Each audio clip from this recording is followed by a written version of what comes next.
ChipScope está básicamente formado por un chip de control y otro chip que mida la intensidad, por lo tanto un fotodetector óptico.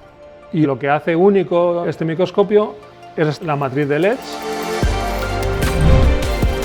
La Universidad Técnica de Braunschweig, tras varias décadas de investigación, ha sido capaz de desarrollar un método para producir la matriz de LEDs con los LEDs más pequeños del mundo.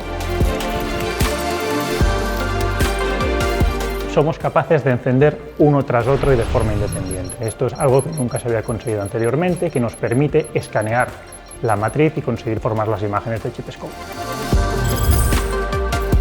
Por un lado tenemos el microscopio de ChipScope mecánico. Y otro, si queremos analizar tejido vivo, células, etcétera, que está basado en microfluídica.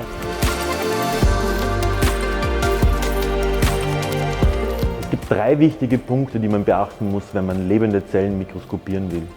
Erstens müssen wir die Zellen auf den aktiven Punkt des Mikrochips bringen. Zweitens müssen wir die Zellen mit Nährstoffen versorgen. Und drittens müssen wir eine stabile Temperatur von 37 Grad garantieren können.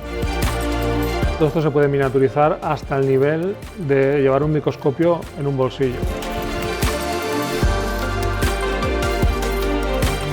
Y con esta idea hemos generado un microscopio que está basado en un microdisplay de LEDs y una cámara.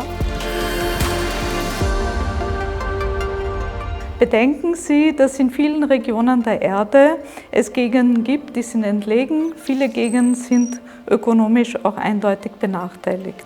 Gerade für solche Gegenden würde solch ein Gerät, welches handlich ist und auch als preiswert konzipiert ist, einen enormen Vorteil darstellen. Allen voran könnte man dieses Gerät in der medizinischen Diagnostik einsetzen. Estamos convencidos que nuestra misión es desarrollar tecnología y ponerlas en manos de la sociedad para que entre todos podamos imaginar futuros usos que todavía no somos capaces de concebir a día de hoy.